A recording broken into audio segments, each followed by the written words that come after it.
One is a weakening question. We're being asked to undermine the conclusion drawn above. So there's an argument. We have to figure out what the premises are, what the conclusion is.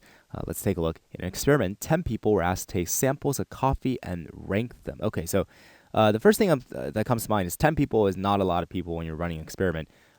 And 5 of the people were given chocolate with the coffee, and the other 5 tasted coffee only. Okay, so I know I skipped over the results, but I just wanted to get clear. 5 of them were given chocolate with the coffee, the other 5 just coffee alone. And the 5 that were given chocolate with the coffee, this group subsequently reported that all coffee samples tasted pretty much the same as one another. So this is the group that said, I guess they taste the same, right? Whereas this one, they were able to detect differences, so they were able to, I suppose, rank them, right? So what's the conclusion? Now, 5 are in this group, 5 are in this group. What's the conclusion? Well, the conclusion is that clearly chocolate interferes with one's ability to taste coffee. Well, I mean, that's one plausible hypothesis to tell from this the observation of these phenomenon, right? The other is just like, how about like a competing hypothesis just be we can't tell anything because you know what? You should have more than 10 people running in your experiment, right? This could have just been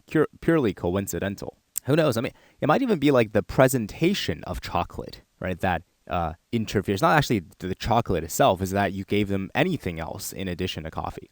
It could be total, like I said, totally coincidental. These 5 people could have no taste buds, right? I mean, it could be just a lot of things, right? So let's take a look. We're trying to weaken this hypothesis, trying to make it this phenomenon does not give rise to this explanation.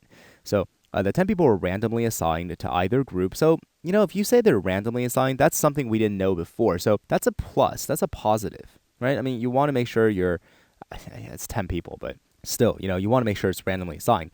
So it's either group that tasted only coffee or the group that was also given chocolates. And then although some people asked to be in the group that received chocolates. Right. Okay. But we're trying to weaken the argument. I mean, this first bit, however weakly, I suppose it helps the argument a little bit, but definitely doesn't weaken. And also, I'm not really sure what this last bit does.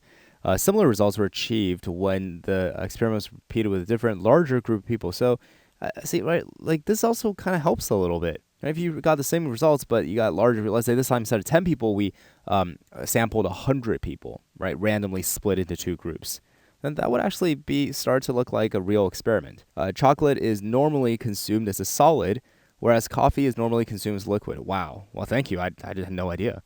The 5 people who were originally given chocolate were asked a week later. So that's this group, right? The 5 people who were originally given chocolate, or asked a week later to taste this coffee samples without chocolate. So a week later, they became this group. And they still detected no difference. Right? Yeah, there you go. Well, that definitely weakens it. You see, if this phenomenon, if this additional fact were true, then it's possible that maybe they have no taste buds, right? Like maybe, they probably have taste buds. It's just maybe they're insensitive to coffee or something, right? That's what accounts for the difference. That's what accounts for them reporting, oh, it's the same back when they first had the coffee with the chocolates, right? So that's a very inconvenient piece of evidence for our original hypothesis. Right, so some subjects who tasted just coffee reported only subtle differences between the coffee samples, while others thought the difference were concerned. So E localizes its discussion to the 5 who had just coffee. Right, they're saying, for the 5 that just had coffee, some of them thought the variance between bad and good was this big, and others thought it was this big. Right, so who cares?